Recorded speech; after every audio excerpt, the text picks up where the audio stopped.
अत्यंत प्राजक्ता लोंगारे मैडम, सत्रे साहेब, निर्मल कुमार जी, माझे मोठे बंधू रामराव देशमुख काका, माझ्या वहिनी, इथं उपस्थित असलेले आमचे सर्वच मित्रवर्य, माझे सर्व जिल्हाधिकारी, सर्व मुख्य कार्यकारी अधिकारी, माझ्याबरोबर माझ्या कार्यालयात काम करणारे आणि ज्याने गेल्या 1 वर्ष अतिशय चांगली साथ मला दिली ते सर्व तांगडे साहेब आणि सर्व उपायुक्त, अपर आयुक्त आणि सगळेच अधिकारी कर्मचारी, नवी मुंबईचे आयुक्त रामासाहेब, आमचे जिल्हाधिकारी होते ते साताऱ्याचे राजूरकर साहेब,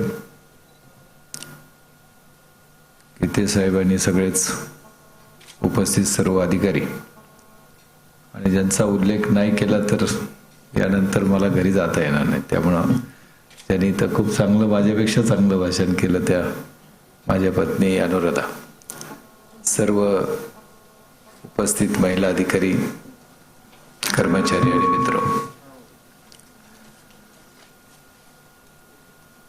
1982 मध्ये प्रशासकीय कारकिर्दीची सुरुवात केली. 34-35 वर्षाचा मोठा कालखंड. मी विभागीय आयुक्त म्हणून या ठिकाणी चार्ज घेतल्यानंतर एक परिपत्रक काढलं होतं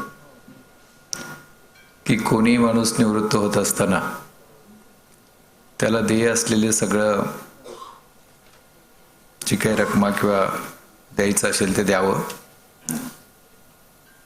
आणि त्याबरोबर पेन्शन द्यावी आणि त्याला सन्मानानं निवृत्त व्हायला तुम्ही सर्वांनी त्यांचा कार्यक्रम घ्यावा, पत्नीला बोलवावं. मला वाटतं त्या परिपत्रकाचं तुम्ही अनुकरण करून आम्हाला दोघांना इथं बोलवलं आणि एक आनंदी निवृत्ती दिन साजरा करायची संधी दिली, त्याबद्दल तुमच्या सर्वांचं, दांगडे साहेबांनी सगळ्यांचंच या ठिकाणी मनापासून धन्यवाद देतो, आभार मानतो. अनेक लोकांनी या ठिकाणी भावना व्यक्त केल्या. पवार मॅडम बोलल्या, वर्षा वंटवाल बोलल्या, वर्षा पुण्याला आणि इथंही काम माझ्याकडे करतायत.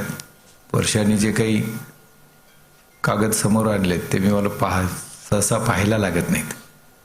अतिशय चांगले अधिकारी आहेत त्या.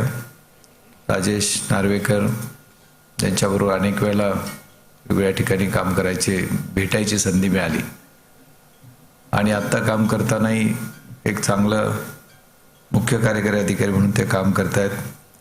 दीपेंद्र सांगलीला असताना बऱ्यापैकी अवखळ होती आणि त्यामुळं त्यांच्याबरोबर जे मंत्री होते पतंगराव कदम आणि त्यांची बऱ्याच वेळा झोंब पाहिजे आणि त्या मध्यस्थाची भूमिका मला करायला लागायची.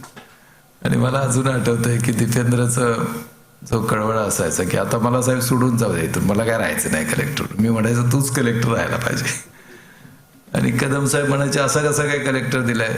मी म्हणायचं साहेब याच्या इतका चांगला कलेक्टर तुमच्याकडून मिळणार नाही.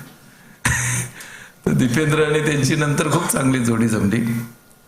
तर दीपेंद्रनी या ठिकाणी खूप चांगल्या भावना व्यक्त केल्या. संजय यादवराव आणि आमचा संबंध तसा गेल्या 1 वर्षभरामध्ये आला. संजय यादवराव कोकण विकास काम करतात, अतिशय चांगलं काम करतात आणि त्यांच्याबरोबर राजेंद्र सिंग राणा साहेबांच्याबरोबर काम करताना अनेक वेळेला आम्ही एकत्र चर्चा करायचो. कोकणच्या विकासाच्या संबंधीच्या त्यांच्या संकल्पना निश्चितपणानं कोकणाला पुढे घेऊन जाणारे आहेत. सत्रे साहेब आमचे सहकारी आहेत. त्यांनी इथं काही विचार व्यक्त केले आणि शुभेच्छा दिल्या. ते देताना आमदारकीच्या दिशेने जी वाटचाल चालायची आहे ती जी काय उल्लेख केला तेवढं मात्र वगळून टाकायला हरकत नाही. त्या दिशेने काही वाटचाल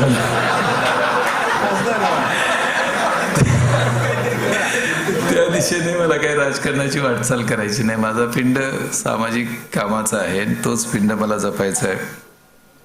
झेंडे साहेब कॉलेजला आमचे पुढं होते थोडे आणि त्यांचं निर्मल कुमार हे सगळे त्यावेळेला परीक्षेला बसणारी मंडळी होती आणि कॉलेजमध्ये एक वातावरण होतं. MPSCला बसायचं आणि सगळे डेप्टी कलेक्टर किंवा वेगळ्या फील्डमध्ये सिलेक्ट व्हायचं. ती जी काही परंपरा त्यांनी ठेवली होती त्याच्यामध्ये झेंडे साहेबांचे वडील जिल्हा परिषदचे अध्यक्ष होते आणि अनेक वेळेला त्यांच्याकडं घरी जायला मिळायचं. एक रुबाबदार असं व्यक्तिमत्व होतं आणि एक आपुलकी होती. त्यांच्याकडे गेलं की काहीतरी आग्रह असायचा, खायला मिळायचं आणि त्यापेक्षा एक जिव्हाळा होता आणि तोच जिव्हाळा मग अधिक झेंडे साहेबांच्या मैत्रीच्या स्वरूपानं घट्ट झाला आणि त्यांच्याबरोबर एक कौटुंबिक नातं जोडलं गेलं. नाटासाहेब बारामतीचे आहेत आणि त्यामुळं बारामतीला मी काम करताना आम्हाला कायम धास्ती असायची की नाटासाहेबांना काय वाटेल आणि त्यामुळं तिथं काम करताना उत्कृष्टच काम करायला लागायचं आणि नाटासाहेबांचे पहिल्यापासून स्नेह राहिला. आपण सर्वांनी खूप चांगल्या भावना व्यक्त केल्या. दौंगारे मॅडम या ठिकाणी बोलल्या, त्या आमच्या सातारच्याच आहे, त्यामुळे सातारकर असल्यामुळं आणखी जिव्हाळा त्यांच्याबद्दल आम्हाला आणि त्या पुढच्या काळामध्ये उत्कृष्ट काम करतील. आणि राजापूरचं त्यांनी उल्लेख केला, त्यांचं गाव आहे. मी आता अनेक या ठिकाणी अधिकारी आहेत की जे वॉटर कपमध्ये रजा टाकून गावी गेले आणि काम करायला लागले. असे इथं विश्वास गुजर आपल्याकडे आला असेल, गेला 1 महिना तो गावामध्ये श्रमदानाचं काम करतो. मला कौतुक करावं वाटतं की असे पण संवेदना असलेले, जाणीव असलेले अधिकारी आहेत.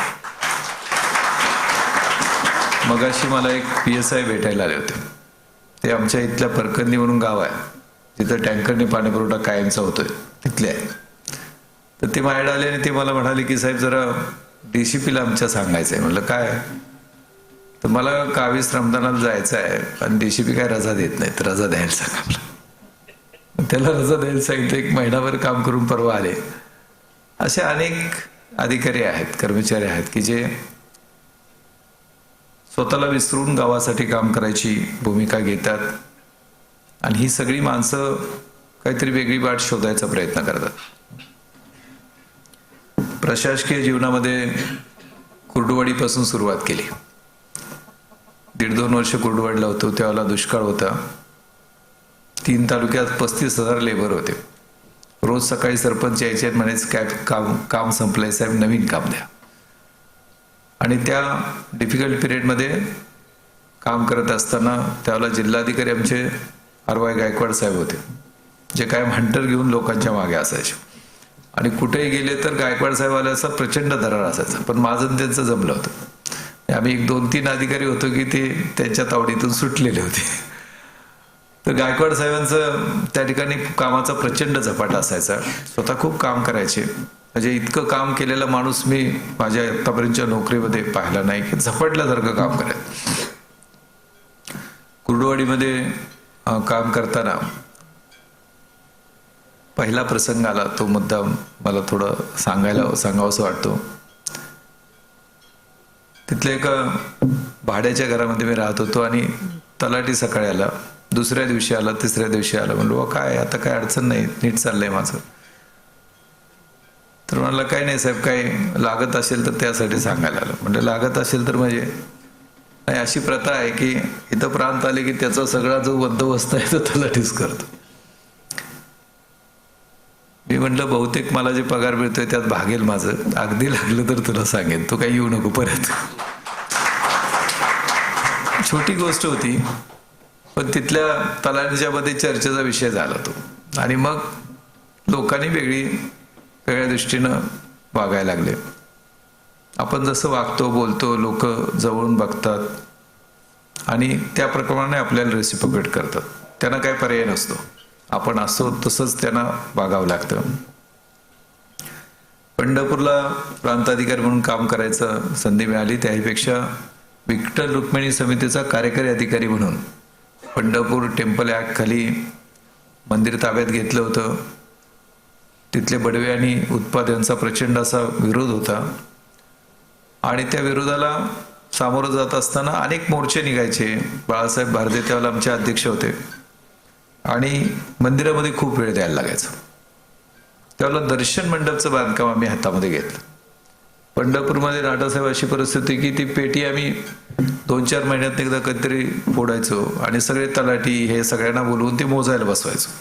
सकाळी सुरुवात झाली की संध्याकाळपर्यंत मोजायचं, त्याला वडे वगैरे द्यायचं आणि ते मोजत राहायचे. सगळं मोजल्यानंतर किती पैसे जमायचे? 5 पैसे, 10 पैसे, 20 पैसे असे पंढरपूरमध्ये दिवसभर मोजल्यानंतर 1 लाख पण जमायचे नाही. असं पंढरपूरचं ते सगळं वातावरण होतं. आणि मग आमच्याकडे 10-12 लाख रुपये होते आणि दर्शन मंडपचं काम आम्ही हातात घेतलं. ती वारी लागायची, ती 8-10 किलोमीटर लोक लाईनला उभं राहायचे. आषाढी यात्रेच्या वेळेला 35 तासानंतर लोक मंदिरात यायचे. 30-35 तासात म्हणजे लाईनला उभं राहायचे, आंघोळीला जायचे, पुन्हा लाईनला उभं राहायचे, चाललेलं असत. तर उन्हातानामध्ये लोक उभं राहायचे आणि ती अवस्था खरं अस्वस्थ करायची की इतक्या वाईट अवस्थेमध्ये त्याचे पाय सुजलेले असायचे तरी लोक चालत असायचे. आणि ते दरवर्षी चाललेलंच आहे, म्हणजे ते यावर्षी आले आणि पुढच्या वर्षी त्याची अवस्था सुधारली असं काही झालेलं नसायचं. विठ्ठलानं त्याच अवस्थेत त्याला ठेवलेलं असायचं, पण तो येण्यामध्ये आणि दर्शन घेण्यामध्ये प्रचंड त्याला एक समाधान असायचं, म्हणून ती लोक यायची. आणि म्हणून दर्शन मंडपचं बांधकाम हाती घ्यायचा आम्ही निर्णय घेतला. त्यावेळेला डोंगरे महाराज एक मोठे महात्म्य होते आणि त्यांचे सप्ताह व्हायचे मोठे. आणि मग त्यांच्या सप्ताहासाठी मी विनंती करायला गेलो तर तिथं लोक म्हणाले की पुढच्या 2 वर्षाचे सप्ताह सगळे बुक झालेले, आता काय तुम्हाला मिळणार नाही. तर त्यांच्यावर संवाद केला. मी म्हटलं की 70 लाखाचं काम आहे, आम्ही एवढे पैसे जमा करतो आणि तुम्ही दिला सप्ताह तर पूर्ण होईल, नाही तर पूर्ण नाही होणार. तर सगळ्या लोकांनी त्यांच्या जवळचा विरोध केला की सप्ताह काय देता येणार नाही. पण ते म्हणाले नाही, इनको सप्ताह दे दिया. आणि मग कलकत्त्याचा त्यांनी रद्द करून आम्हाला दिला आणि तो सप्ताह झाला आणि त्याच्यामध्ये आम्हाला 28 लाख रुपये जमले त्या काळामध्ये. 88 मध्ये 28 लाख म्हणजे खूप मोठी रक्कम होती. रोज आम्ही सकाळी जायचो त्यांच्याकडं, ते पैसे लोक त्यांना देणगी द्यायचे आणि ते म्हणायचे साहेब उठा केले की जाऊ, हात पण लावायचे नाहीत. अतिशय मोठा व्यक्तिमत्व होतं. आणि दर्शन मंडपचं काम मला त्यावेळेला राज्यपाल शंकरदासजी शर्मा होते, त्यानंतर राष्ट्रपती झाले, त्यांच्या हस्ते आम्ही काम सुरू केलं आणि त्यांच्या हस्ते ते पूर्ण झालं. तर मोठं समाधान मिळालं की लाईनमध्ये उभं राहिलेली 5-5 किलोमीटर लाईनला उभं असलेली, पाणी नाही, आंघोळीला काही नाही, टॉयलेट नाही, वगड्यावरती तिथं जात आहेत, अशा लोकांना त्या ठिकाणी सोय उपलब्ध करून द्यायची संधी मिळाली. खरं तर ते माझ्या आत्तापर्यंतच्या ज्या काही वेगवेगळ्या ठिकाणच्या पोस्टिंग झाल्यात त्यामुळे आठवणीत राहावं आणि मनापासून ज्याच्याबद्दल आत्मीयता वाटावं असं पोस्टिंग म्हणजे पंढरपूरचं मंदिरामध्ये जे काम केलं ते मला खूप मोठा आनंद देऊन गेलं. अनेक प्रसंग त्या ठिकाणी घडले. तिथले बडवे आणि उत्पाद या मंडळींच्या बरोबर अनेक आमचे वाद होते. हायकोर्टामध्ये खरं ज्यावेळेला केसेस असायच्या त्यावेळेला आम्ही एकाच गाडीतून यायचो आणि इथं हायकोर्टात एकमेकाविरुद्ध उभा राहायचो. माझे त्यांच्याशी आजही खूप चांगले संबंध आहेत. ते बऱ्याच वेळेला मला म्हणायचे की साहेब तुम्ही एवढं चांगलं बोलता, एक दिवस आम्हाला हाकलून देणार. मी म्हणायचं अरे तुम्ही काय आमचे, मी काय थोड्या दिवसासाठी आलोय, असं कसं होईल. पण तसंच झालं शेवटी की त्यांच्या विरुद्ध निर्णय लागला आणि त्यांना मंदिर सोडावं लागलं. पण त्याच्यामध्ये खूप काही चांगली लोक होती, गरीब लोक होती, ज्यांना मदत करायची आवश्यकता होती. आणि काहीच बडवे त्या ठिकाणी बाकीच्या लोकांना किंवा उत्पाद बाकीच्या लोकांना एक्सप्लॉइट करायचे. आणि मग त्या सिस्टम सगळ्या बदलायची आवश्यकता होती. ती सिस्टम आम्ही बदलायचा प्रयत्न केला आणि त्यातनं खूप चांगल्या गोष्टी झाल्या. अशी परिस्थिती होती की दिवसभरामध्ये 12 विठ्ठलाच्या महापूजा व्हायच्या. आंघोळ घालायची, कपडे बदलायचे, पुन्हा काढायचे, पुन्हा कपडे बदलायचे, 12 वेळा व्हायचं. ते सगळं बंद करायचा निर्णय घेतला. लोकांनी खूप मोर्चे काढले. पण त्यातनं जे काही घडलं त्याचं खूप समाधान आहे. त्यानंतर बारामतीला काम करायची संधी मिळाली. बारामतीला 4.5 वर्ष काम केलं. शेवटच्या काही कालावधीत तर कंटाळलो होतो की आता कधी जायचं असा प्रसंग होता. पण बारामतीमध्ये एक चांगलं झालं की आजही बारामतीला गेल्यानंतर चौकात उभं राहिलो तर 5-10 लोक तरी येतील आणि हात धरून घेऊन जातील. एवढे कौटुंबिक संबंध बारामतीमध्ये तयार झाले आणि एक जिव्हाळा तयार झाला. लोकांच्या बरोबर काम करायची एक वेगळी संधी मिळाली. आणि पवार साहेबांच्या बरोबर अनेक गोष्टी जवळून मी पाहायचो की त्यांचा दृष्टिकोन काय. म्हणजे ज्यावेळेला मोठी सभा असायची, साहेब बसलेले असायचे, त्याला कोणतरी फाटका माणूस उठायचा आणि थेट जाऊन साहेबांच्याकडे कागद द्यायचा आणि खाली जाऊन बसायचं आणि त्याला कोण अडवायचं नाही. एवढा ऍक्सेस त्याच्याकडे होता. आणि एखादी गोष्ट साहेबांना सांगितल्यानंतर आपण सांगितली आणि ते म्हणायचे हो मला माहिती आहे, पुढं काय झालं सांग. मग त्यांच्याकडं ब्लफिंग करायला गेलं आणि काहीतरी सांगायला गेलं की ठरलेलं आहे की तो उघडा पडणार. एकदा मी दिल्लीला गेलो होतो आणि दिल्लीला IMD मध्ये तिथं पाऊस कसा पडणार याच्याबद्दलची एक प्रेझेंटेशन होतं. साहेब म्हणले बसा प्रेझेंटेशन. एक सोलापूरहून माणूस आला होता. तर तो साहेबांना म्हणला की साहेब खूप पाऊस झाला सोलापूरला. साहेब म्हणले हो बरोबर आहे, ते साऊथ सोलापूर आणि उत्तरला झाला, पण इकडं सांगोल्याला वगैरे काही झालं नाही, त्याला काय माहित नव्हतं. म्हणजे इतकं अपडेट असायला लागायचं की कधी काय विचारतील सांगता येत नाही. मला प्रसंग आठवतो की पहिल्यांदा CM ऑफिसला जॉईन झाल्यानंतर थोडं मी इकडे यायला नाखुश होतो, टाळायचा प्रयत्न केला. शेवटी निर्वाणीचा सल्ला दिल्यानंतर मला येण्याशिवाय पर्याय नव्हता, कारण मुंबईला जायचं नाही, कशाला जायचं मुंबईला, अशी एक भावना होती. पण ती मोठी चूक ठरली असती. साहेबांच्याकडे जॉईन झालो, पहिल्यांदा हेलिकॉप्टरमध्ये बसलो आणि करमाळ्याला निघालो. मोठी माणसं कशी असतात बा, त्यांनी काय प्रश्न विचारावा की तुम्हाला घर मिळालं का, ते घर किती मोठं आहे, किती खोल्या आहेत, तुमच्या मुलांना ऍडमिशन मिळालं का, घरचे लोक काय करतात. एक महाराष्ट्राचा मुख्यमंत्री खाजगी सचिवाला विचारतो की तुम्हाला घर मिळालं का नाही. हा जो जिव्हाळा आहे की बारकावा आहे, तो मला वाटतं की महाराष्ट्रामधल्या फार कमी लोकांच्याकडे आहे.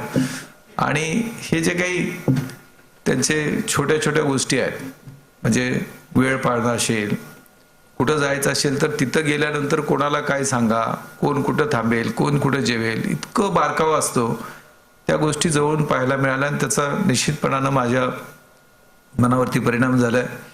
साहेब ज्यावेळेला बघतात गोष्टी, राजकारण काही वेगळं असेल, परंतु महाराष्ट्र घडवण्यामध्ये त्यांचा जो वाटा आहे आणि ज्या पद्धतीनं ते विचार करतात तो कल्पनेच्या पलीकडे आहे.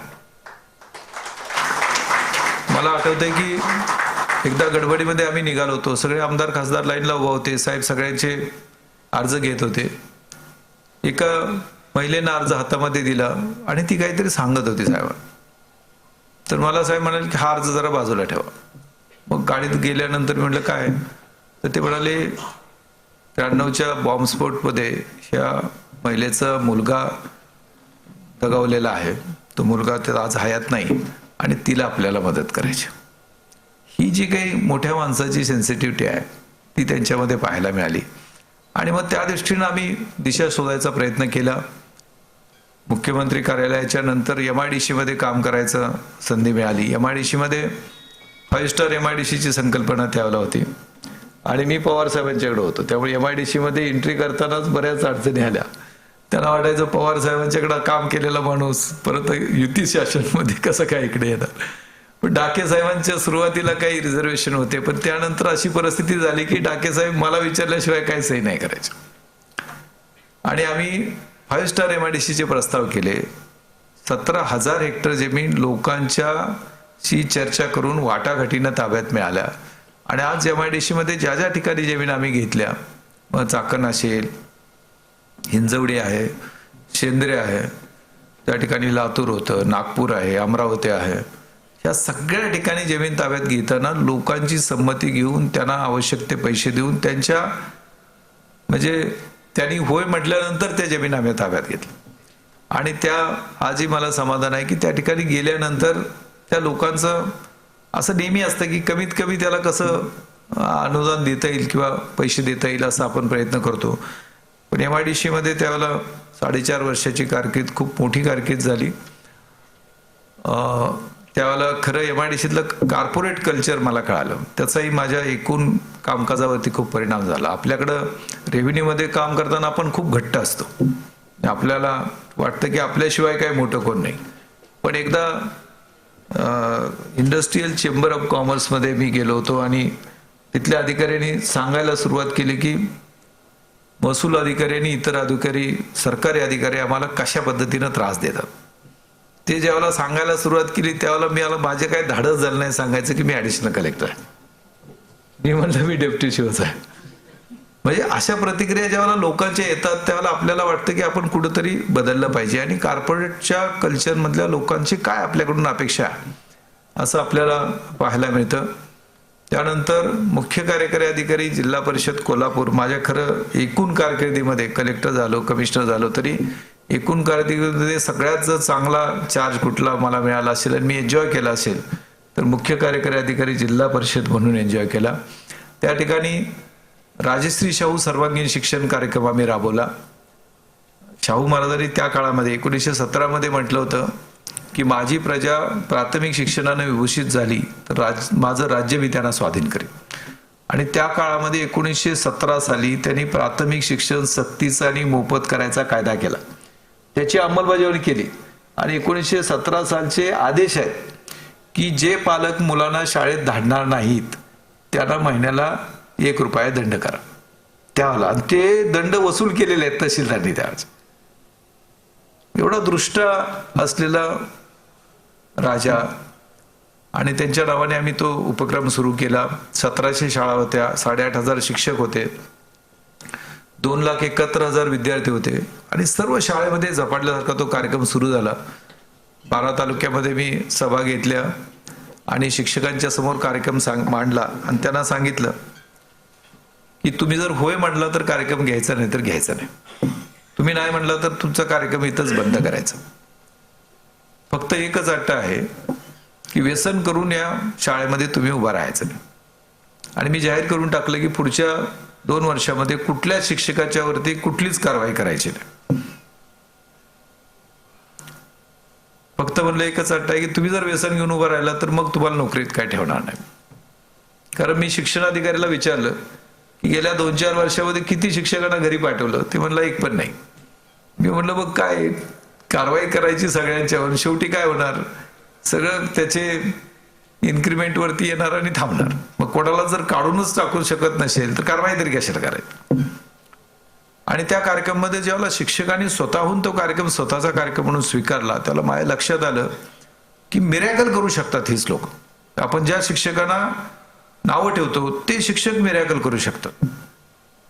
म्हणजे ज्यावेळेला स्कॉलरशिपची परीक्षेचा रिझल्ट लागला त्याला राज्याच्या मेरिटमध्ये 112 मुलं होती एकूण मेरिट होल्डर्स, त्यातली 72 मुलं कोल्हापूर जिल्हा परिषदची होती.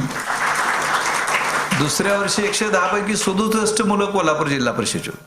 आता कोल्हापूर जिल्हा परिषदेमध्ये काही फार हुशार होती मुलं असं नाही, त्याच मुलांना आम्ही वेगळ्या पद्धतीनं काही ट्रेनिंग दिलं आणि शिकवायचा प्रयत्न केला. पहिला मुलगा जो आला होता त्याच्या घरी मी गेलो होतो स्कॉलरशिपला, 300 पैकी 300 मार्क होते. आणि सर झोपडी होती, झोपडीत असलेला तो मुलगा 300 पैकी 300 मार्क होते. आणि ओळीनं 10 लागली मुलं ही कोल्हापूर जिल्हा परिषद नॅशनल मेरिटला. मला जाणवलं की आणि जिल्हा परिषदेमध्ये चार्ज घेतल्यानंतर 8व्या दिवसापेक्षा आज जर आपल्याला सगळे अधिकार सीओ म्हणून आहेत तर मग आपल्याला काय बदल करायची संधी आहे तर करूया. आणि 2-3 महिने आम्ही तो कार्यक्रम तयार केला, तो राबवला आणि त्यालाच पुढं प्राईम मिनिस्टर्स अवॉर्ड मिळालं. मला वाटलं नव्हतं की प्राईम मिनिस्टर अवॉर्ड मिळेल. खरं तर त्या वर्षी पहिल्या वर्षी पवार साहेब आले होते कोल्हापूरला. आमचे जिल्हा परिषद अध्यक्ष म्हणाले की पवार साहेबांना आपण कार्यक्रम दाखवूया. मग पवार साहेबांना प्रेझेंटेशन केलं, त्यांनी सगळं पाहिलं, त्यात काही दुरुस्त्या सुचवल्या आणि साहेब उठताना म्हणाले की हे तुम्ही 2-3 वर्षात इथं राहाल, कार्यक्रम होईल चांगला, तर ते झाल्यानंतर कधीतरी त्याचं दुसऱ्या कुठल्या तरी एजन्सीकडून एक्सटर्नल इव्हॅल्युएशन करा. माझ्या काही मनात नव्हतं. साहेबांनी सांगितलंय त्यांना कधीतरी विचारतील म्हणून त्याचं एक्सटर्नल इव्हॅल्युएशन केलं. आणि external evaluation Indian institute of education पुण्याच्या संस्थेकडून केलं. आणि ते एक्सटर्नल इव्हॅल्युएशन मध्ये जे काही त्यांनी फायंडिंग काढले होते त्यामुळे आम्हाला प्राईम मिनिस्टर अवॉर्ड मिळाला. म्हणजे एखाद्या माणसामध्ये काय दृष्टी असते. उठता उठता साहेब म्हणाले की याचं कधीतरी एक्सटर्नल इव्हॅल्युएशन करून घ्या. असे अनेक प्रसंग आहेत की जे ह्या काळाच्या ओघामध्ये पाहायला मिळाले. मला त्यावेळेला महिला बचत गटाचा कार्यक्रम आम्ही हातात घ्यायचा ठरवला. जून होता आणि जूनमध्ये मी सर्व अधिकाऱ्यांना बोलवलं आणि आम्ही सगळे एकत्र बसायचो आणि निर्णय घ्यायचा. तर म्हटलं किती महिला बचत गट होऊ शकतील. ते मला म्हणाले की साहेब 2,000 होतील, 2,500 होतील, त्याच्या पुढं काही जाईना गाडी. मी म्हटलं 10,000 केले तर काय होतील. ते म्हटले 10,000 कसे होणारच नाहीत. मग आम्ही ठरवलं की 10,000 महिला बचत गट करायचे, बँकेशी लिंकअप करायचे आणि 26 जानेवारीला 10,100 बचत गट आम्ही तयार केले. तर सर्व लोकांना जर आपण एकत्र आणलं तर खूप मोठं काम होऊ शकतं. आणि एका गावामध्ये गेल्यानंतर तिथं जेव्हा एक चेक वाटत होतो काहीतरी बचत गटांना आम्ही कर्ज उपलब्ध करून द्यायचे, त्यावेळेला तिथल्या महिलांना विचारलं की तुमच्या सगळ्या गावामध्ये किती पैसे आहेत तुमच्या हातामध्ये. ते म्हणले आतापर्यंत 25 लाखाचं आम्हाला कर्ज दिले. मग आता काय ठरवलंय पुढच्या वेळेला. तर ते म्हणाले 25 लाखाचं कर्ज दिले सरकार ह्यांनी आणि 25-1 लाख आमच्याकडे आहेत, 50 लाख आहेत. तर पुढच्या वेळेला जेव्हा तुम्ही याल त्यावेळेला आमच्याकडे 1 कोटी रुपये असतील म्हणले. महिला म्हणाले 1 कोटी रुपये असतील. मी म्हटलं अशी 100 तरी गावं निघतील की आपल्याला 1 कोटी, मग 100 कोटी होईल महिलांच्या हातामध्ये. आम्ही तो हातामध्ये कार्यक्रम घेतला आणि महिलांच्या हातामध्ये 1 वर्षामध्ये 100 कोटी रुपये आम्ही उपलब्ध करून दिले. एखादी गोष्ट आपण करायची ठरवली तर इतके प्रचंड अधिकार सरकारने आपल्याला दिलेत, कायद्यानं आपल्याला दिलेत, त्या पोझिशननं आपल्याला दिलेत. ती पोझिशन 100% वापरायला पाहिजे. ते वापरायचा मी प्रयत्न करतो. त्यामुळं आता 35 वर्षाची नोकरीचा शासकीय कालावधी पूर्ण झाला आहे सेवेचा, एवढंच मी समजतो. निवृत्ती वगैरे मला अजूनही वाटत नाही की मी निवृत्त व्हायला निघाल, खरंच वाटत नाही. म्हणजे मी कालपर्यंत संध्याकाळी 11:30 पर्यंत आम्ही काम करत होतो आणि मला एकदम आठवलं की उद्या तर आपण निवृत्त होणार आहे, आता काय चाललंय. त्यामुळं काम करत राहायचं, त्याच्यात मस्त आनंद घ्यायचा, असं माझा आत्तापर्यंतचा दृष्टिकोन झाला आणि मला त्याच्यामध्ये खरंच आनंद मिळाला. कलेक्टर म्हणून 4 वर्ष काम करायची संधी मिळाली, तिथेही नाबार्डकडून आम्हाला पुरस्कार मिळाला. त्यानंतर कृषी आयुक्त असताना कीड आणि रोग सर्वेक्षणचा एक आम्हाला प्रकल्प हाती घ्यायला लागला. त्याची पार्श्वभूमी अशी होती की सोयाबीनच्या याच्यावरती पिकावरती लष्करी अळी आली मोठ्या प्रमाणात आणि 14 लाख हेक्टर क्षेत्र पूर्णपणे नष्ट झालं. विदर्भात आम्ही गेलो तर त्या झाडाला एक पान सुद्धा शिल्लक नव्हती, अशी परिस्थिती होती. जवळपास 150 कोटी रुपयाचं नुकसान झालं. बोरसे साहेब त्यावेळेला कृषी मंत्र्याकडे होते, त्यांना माहिती आहे. तर 1,500 कोटीचं नुकसान झालं. लोकांनी मोर्चे काढले आणि 450 कोटी रुपये सरकारला त्यांना मदत द्यायला लागली. ज्यावेळेला आम्ही मुख्यमंत्री विलासराव देशमुख साहेबांच्याकडे गेलो, ते म्हणाले की हे सगळं खरं आहे, आता ते द्यायला लागते, मोर्चे निघालेत आणि लोकांचं फार नुकसान झालंय, पण आपल्या अग्रिकल्चर यंत्रणेला का कळालं नाही की हे कीड आली आहे. आम्ही शोध घ्यायचा प्रयत्न केला. तर एक 7-8 दिवस सतत पाऊस आला होता. आपले लोक काय तिकडं कोण फिरकले नाहीत. मोठ्या प्रमाणात अळीचं मल्टिप्लिकेशन झालं. इतक्या मोठ्या प्रमाणात झालं की एका शेतातून दुसऱ्या शेतात त्या अळ्या जात असताना पाऊल ठेवायला सुद्धा जागा नव्हती. इतका प्रचंड असा आउटब्रेक होता.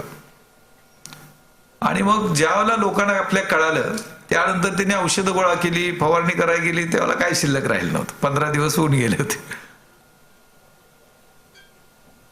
मग आम्ही दौरा केला आणि सगळी पाहणी केली. एका गावामध्ये गेल्यानंतर अनेक लोक असे घेराव घालायचे. तसा घेराव घातला आम्हाला. चंद्रपूर मधलं गाव होतं, वरोरामध्ये. एक महिला आली तिथं माझ्याकडे धावत. म्हणलं मावशी काय? तर त्यांचे डोळे पाण्याने डबडबले होते. शेजारच्या माणसाला म्हणलं काय त्यांना म्हणायचं आहे? ते म्हणले साहेब तिला 3 मुले आहेत, 25,000चं कर्ज काढलंय, सोयाबीन सगळं गेलंय आणि काय करायचं असा प्रश्न आलाय. आणि तिच्या नवऱ्याला बैलानं मारलं आणि गेल्या वर्षी तो वारला. माझ्या अंगावरती शहारे आले. मी म्हणलं कृषी आयुक्त म्हणून सुद्धा मी तिचं काही सोयाबीन वाचवू शकलो नाही किंवा तिला उत्तर देऊ शकलो नाही. आणि मग आम्ही प्रकल्प हातामध्ये सर घेतला. कीड आणि रोगाचं सर्वे करायचा आणि ॲडवायझरी उपलब्ध करून द्यायची. 800 ॲग्रिकल्चर अधिकाऱ्यांना म्हणजे आम्ही ग्रॅज्युएट नेमले. 25 कोटीचा प्रकल्प केला. National institute of integrated pest management Delhi आणि इतर संस्थांना इन्व्हॉल्व केलं आणि सॉफ्टवेअरच्या माध्यमातून हे सगळे 700-800 ग्रॅज्युएट्स होते, ते शेतामध्ये जाऊन रॅन्डमली डेटा कलेक्ट करायचे आणि तो डेटा ऑनलाईन करायचा, तो प्रोसेस व्हायचा आणि ज्या दिवशी डेटा ऑनलाईन केलाय त्याच्या दुसऱ्या दिवशी किंवा तिसऱ्या दिवशी त्याच्याबद्दलची ॲडवायझरी SMS च्या माध्यमातून गावामध्ये पोहोचायची आणि रिअल टाइम बेसिसवरती त्या पिकावरती किडीचा आणि रोगाचा किती प्रादुर्भाव झालाय, नुकसान पातळीच्या वरती गेले का खाली गेले, ह्याची माहिती त्यांना मिळायला लागली. आणि आजच्या तारखेला 100 लाख हेक्टर क्षेत्र ॲग्रिकल्चर डिपार्टमेंटचं वेगळ्या पिकाखालचं हे आपण प्रोटेक्ट केलंय. आणि 2008 मध्ये हा आउटब्रेक झाला होता. त्यानंतर 2017 मध्ये त्यानंतर एकही आउटब्रेक झाला नाही. त्याला नंतर प्राईम मिनिस्टर्स अवॉर्ड मिळाला आणि तो इतर राज्यामध्ये रिप्लिकेट झाला. एवढंच नाही तर काही इतर देशांनी आपल्या देशाबरोबर करार केला आणि हा प्रकल्प त्यांच्या देशामध्ये राबवायसाठी त्यांनी गव्हर्नमेंट ऑफ इंडियाबद्दल मला एवढंच सांगायचं आहे की ज्या ठिकाणी आपण काम करतो त्या ठिकाणी तिथली परिस्थिती, तिथली लोक, तुम्ही पण वेगळ्या ठिकाणी काम करताना त्याच्यामध्ये जीव ओतून काम करत असाल, त्याचं थोडं अधिक डॉक्युमेंटेशन करा, लोकांच्या समोर मांडा, लोकांना कळायला पाहिजे की तुम्ही कशा पद्धतीनं काम करतायत. आणि ते केलं तर कदाचित त्याच्यातून आणखी काही नवीन गोष्टी आपल्या समोर येऊ शकतील. त्यानंतर विभागीय आयुक्त म्हणून पुण्याला काम करायची संधी मिळाली. रामास्वामी होते, दीपेंद्र होते आणि जलयुक्त गाव अभियान असं राबवलं आम्ही आणि त्याचे खूप चांगले रिझल्ट आले.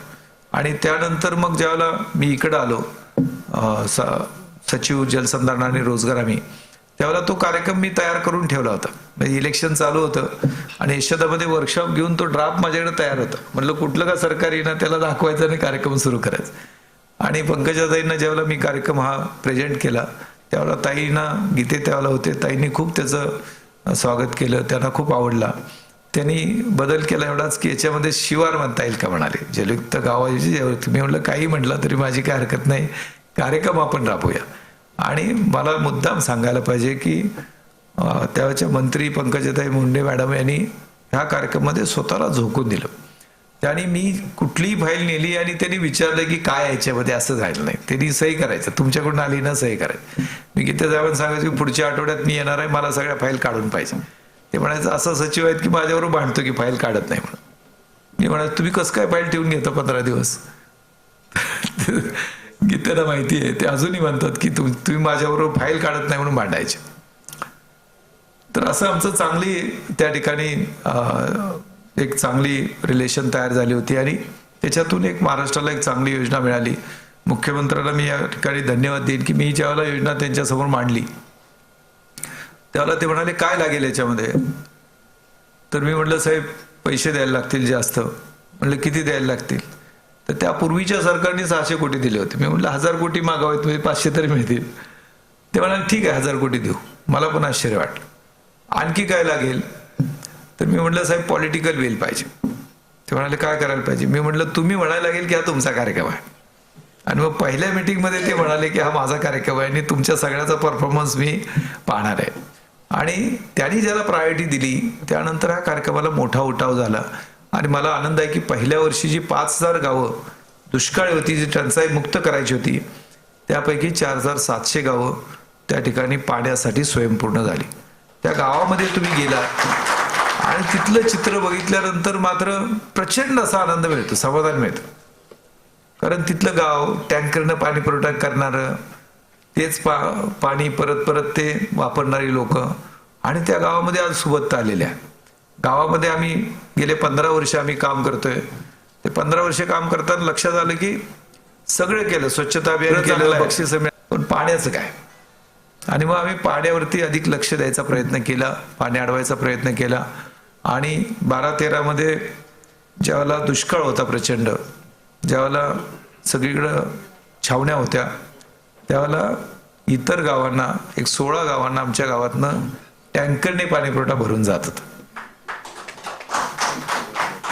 आणि तेवढाच पाऊस होता, 350-400 मिलीमीटर. काही चमत्कार नव्हता. सर्व लोकांनी एकत्र येऊन काम करायचा निर्णय घेतला.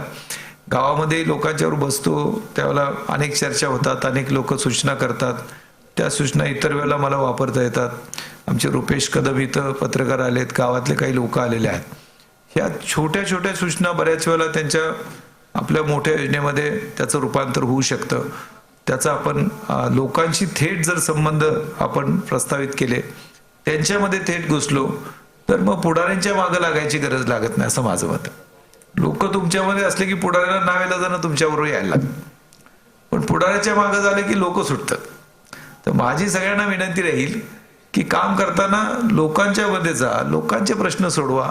आणि लोकांना जर पाहिजे तुम्ही आहात तर पुढारी काही म्हटलं तरी तुम्हाला बदलू शकत नाही, असा माझा अनुभव आहे. त्यानंतर सत्रे साहेबांनी रायगडचा आराखडा केला. खरं आम्ही दोघांनी एकत्र चर्चा केली. त्यांचे 5-6 महिने राहिले होते आणि साहेब म्हणायचे काय करायचं आता करून, मी काय करू शकणार. मी म्हटलं तुम्हीच फक्त करू शकता. आणि त्यांनी खूप लक्ष घातलं आणि 500 कोटीचा आराखडा केला. मनापासून धन्यवाद देतो. खरं लॉन्चिंग पॅड केलं माझ्यासाठी. आल्यानंतर ताबडतोब आराखडा माझ्या हातात होता. आणि त्यानंतर मी चार्ज घेतल्यानंतर मी मुख्यमंत्र्यांच्याकडे विनंती केली होती. त्यांनी खूप आग्रह केला की RTDला जा किंवा जलसंधारणाचं काम चालू ठेवा. मी म्हटलं साहेब मला काय मनामध्ये खंत राहील की मी रायगडसाठी काय करू शकलो नाही. माझी इच्छा आहे की रायगडला त्याचं डेव्हलपमेंट करायची आणि त्या ठिकाणी संवर्धन करायचं. कारण मला सारखं वाटतं की ही जी ठिकाणं आहेत ना ती खरी तीर्थक्षेत्र आहेत. ह्या तीर्थक्षेत्रामध्ये कधीतरी आपल्या मुलांना घेऊन जायला पाहिजे. त्यांना तिथं माथा टेकवायला सांगायला पाहिजे. त्याला सांगितलं पाहिजे की ह्याचं काय महत्व आहे. 350 वर्षानंतर छत्रपती शिवाजी महाराजांच्या नावावरती एवढी लोक का एवढ्या मोठ्या प्रमाणात समाज जमतो किंवा लोक भारावून जातात. तर तिथलं जे एकूण वातावरण आहे तिथं प्रत्येक रायगडवरची प्रत्येक गोष्ट प्रत्येक भाग तिथं असलेलं ठिकाण हे कुठला तरी इतिहास सांगतं. कोणाचं तरी रक्त सांडले तिथं, कुणीतरी पराक्रम केलाय. आणि हा पराक्रम जोपर्यंत आपल्या मुलांच्या समोर आपल्या घरातल्या लोकांच्या समोर आपण मांडत नाही तोपर्यंत मला वाटत नाही की काय समाजामध्ये मोठा बदल होईल. आणि रायगडच्या डेव्हलपमेंट करण्यामध्ये मला सहभाग करायची संधी मिळाली. तिथलं डॉक्युमेंटेशन सगळं पूर्ण झालंय. जवळपास 42 कोटीची प्रशासकीय मान्यता झाली. 60 कोटी रुपये उपलब्ध झालेले आहेत.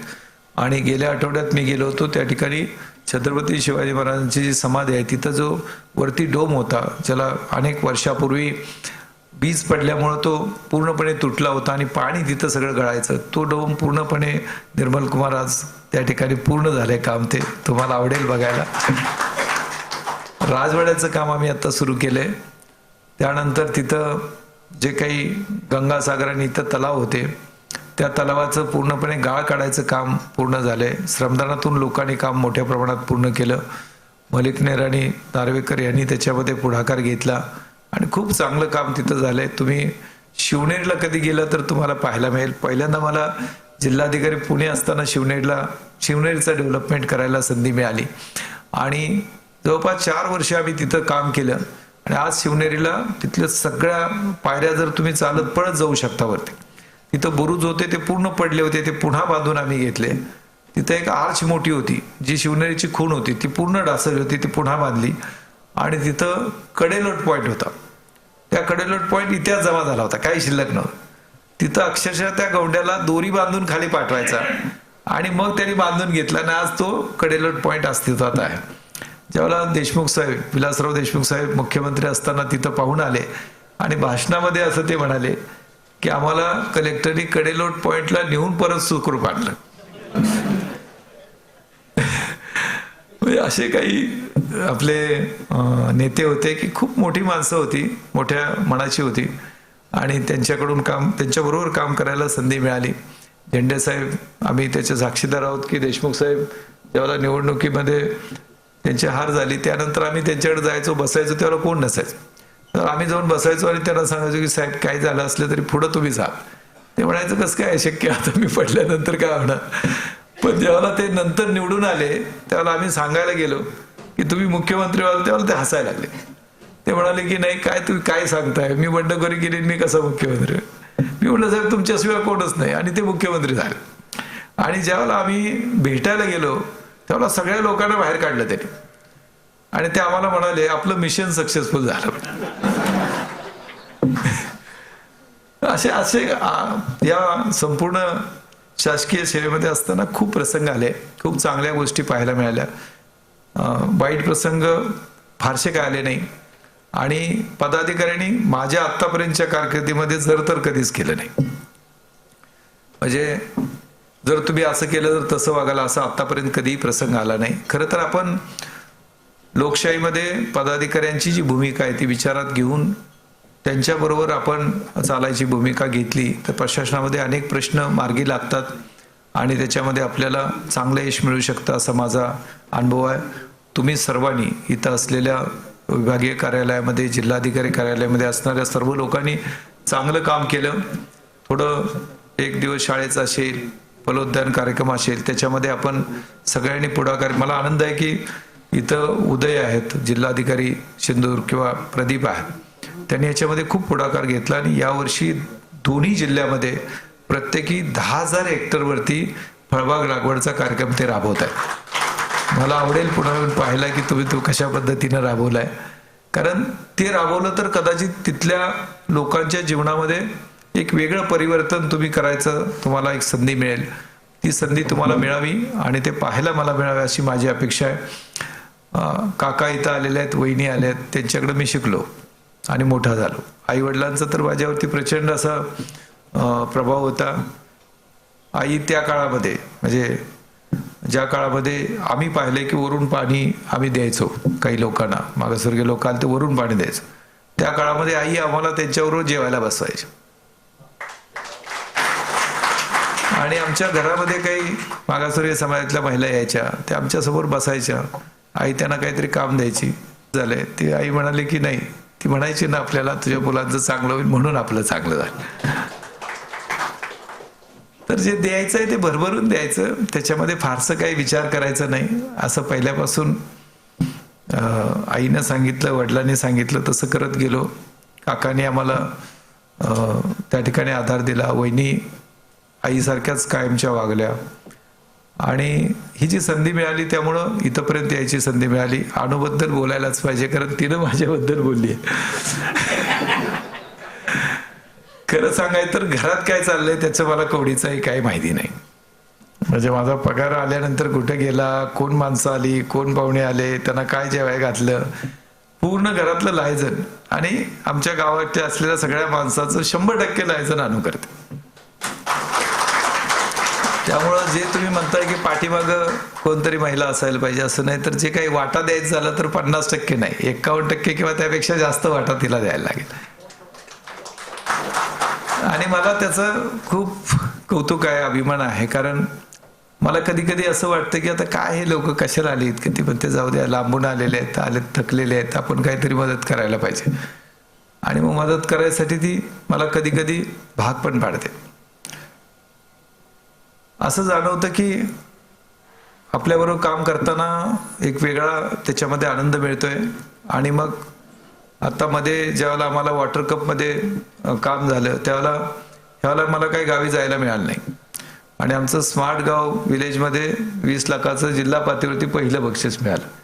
त्यामध्ये माझं कॉन्ट्रीब्युशन 0 होतं. सगळं आणू जाऊन तिथं 8-10 दिवस थांबली होती आणि तिनं श्रमदान करून गावातल्या लोकांची सगळे वाडे बिडे जुने पाडून सगळे मोकळं करून सगळं आता गाव चकाचक करून टाकलं.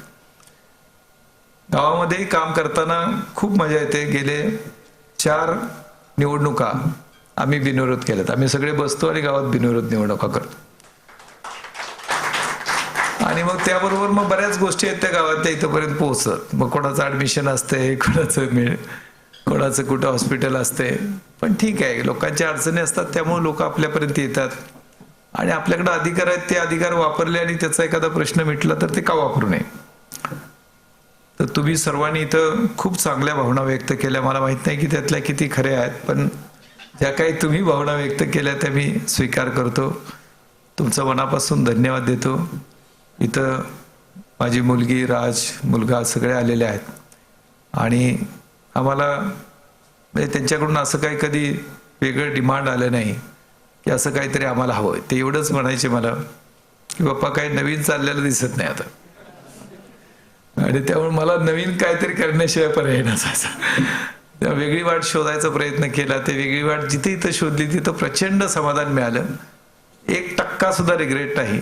थोडी खंत आहे की रायगडसाठी आणखी एखादं वर्ष मिळालं असतं तर आणखी चांगलं काम करता आलं असतं, एवढं नक्की आहे. पण त्याला नावेलाच आहे. 60 वर्ष संपायला आणि रायगडचा तो माझा एक कालावधी संपायला एकच वेळ आली. पण त्यामध्ये अनेक लक्ष पुढच्या काळामध्ये निश्चितपणाने मी देईन. पण जे झालं ते चांगलं झालं. 1% सुद्धा त्याच्यामध्ये कमीपणा वाटत नाही. खूप आनंद आहे.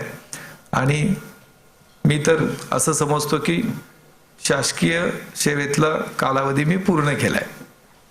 त्यामुळे नवीन जे काही करायचं आहे त्याच्यामध्ये माझ्या मनामध्ये काही संकल्पना आहेत. त्याच्यामध्ये स्किल डेव्हलपमेंटमध्ये पुढच्या काळामध्ये काम करायचं. महात्मा ज्योतिराव फुलेंनी 125 वर्षापूर्वी म्हणाले होते की आमच्या मुलांना चांगलं शिक्षण द्या आणि आमच्या शेतीला पाणी द्या. आज 125 वर्षानंतर तीच अवस्था आपल्याकडे आहे. आजही शेतीला पाणी पाहिजे, मुलांना चांगलं शिक्षण पाहिजे. तर मी ठरवलं की त्या 2 गोष्टीकडे या पुढच्या काळात लक्ष द्यायचं. समाजानं, गावानं भरभरून दिले, त्यामुळे आता काही परत देता आलं तर आणखी द्यायचं, एवढंच मी ठरवलंय. त्यामध्ये कधीतरी तुमच्याकडे येईन, काहीतरी मागायला सांगेन, लोकांना मदत करायला, त्याच्यामध्ये तुम्ही मदत करावी एवढीच या ठिकाणी विनंती करतो. पण मला खात्री आहे विश्वासगुजर सारखे असे अनेक लोक आहेत की जे भारावलेले आहेत, मनापासून काम करतात. आमचे विरकर आहेत, गावात जाऊन काम करतात चांगलं. तर हे सगळे लोक आणि तुम्ही सगळ्यांचे प्रयत्न आहे, याच्यातून हा बदल पुढच्या काळामध्ये खूप चांगल्या पद्धतीने होईल. तो घडण्यामध्ये तुम्ही पुढच्या काळामध्ये माझी एवढीच विनंती इथल्या अधिकाऱ्यांना असेल की थोडी वेगळी वाट शोधायचा प्रयत्न करा. तुमच्यात प्रचंड पोटेन्शियल आहे.